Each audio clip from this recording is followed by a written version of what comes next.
Normalmente la regla de expectativa de retorno de un fondo es duplicarlo en un periodo de 7 a 10 años, ¿no? Entonces, haciendo la matemática rápida, es un fondo de 100 millones de dólares que invierte un cheque promedio de 2 millones de dólares. Va a ser 50 inversiones en su tiempo de vida, ¿no? Entonces, si ese fondo tú te acercas con él en el año 1, quiere decir que tú como empresa vas a tener 10 años para dar el retorno, ¿no? Pero si ese fondo te acercas con él el año 8, pues va a ser mucho más el año 8 del fondo.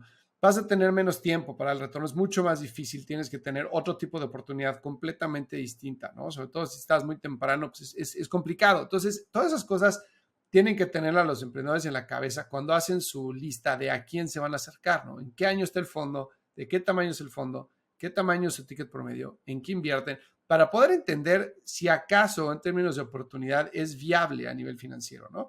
Entonces, siguiendo con esos números, 100 millones de inversiones. Ya, Fer, ya, o sea, de acuerdo, me encanta cómo lo pones, porque es un juego de números y es un juego de construcción de portafolio.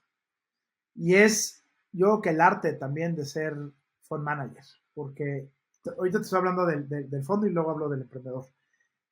Cuando tú haces 50 inversiones, como tú lo mencionaste, se puede volver un dicho famoso que se llama spray and pray, ¿no?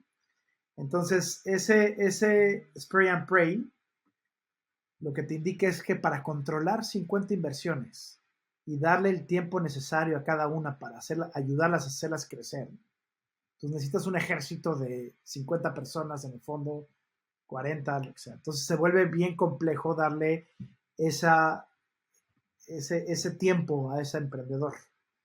Obviamente hay lugares como Y Combinator, por ejemplo, que invierten en todas las startups y es un juego de números, ¿no? Y saben que de todas esas, 50 le van a pegar y generaron el total de todo el fondo. Entonces, si eso lo trasladas a un fondo de early stage, es bien complejo analizar esto, porque este modelo que te platico de exit, pues todo está basado en las proyecciones del startup. Entonces, como cualquier proyección, como cualquier predicción a futuro, pues no la conocemos. Entonces es bien difícil ponerle el número.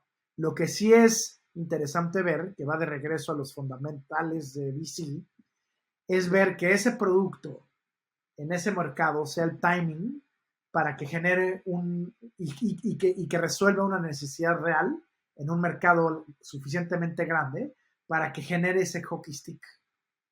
Entonces, cuando tienes un slide como emprendedor del exit strategy y logras poner tu producto en el mercado, el tamaño del mercado y cómo te vas a salir y cuáles son los jugadores que van a salir y en cuánto esperas tú vender, es precisamente lo que tú dices que no se hace y no se hace mucho.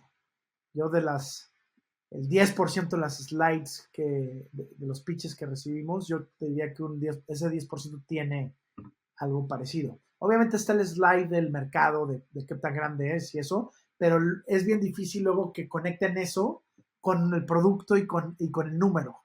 Entonces, si los emprendedores pusieran o cuando ponen un slide que se llame Exit Strategy, estrategia de salida, donde platiquen del producto, atacando esa necesidad en un mercado escalable y por qué están dando ese hockey stick. Si ya traen números atrás, pues ver los crecimientos de ese número, extrapolarlos hacia el futuro y decirle por qué no eres 10X, por qué eres 30X y aparte que te va a comprar tal corporativo o tal fondo, pues ya le estás dando mucho más carnita y más data al fondo para que te invierta. Eso es esa es la estructura de tu pregunta.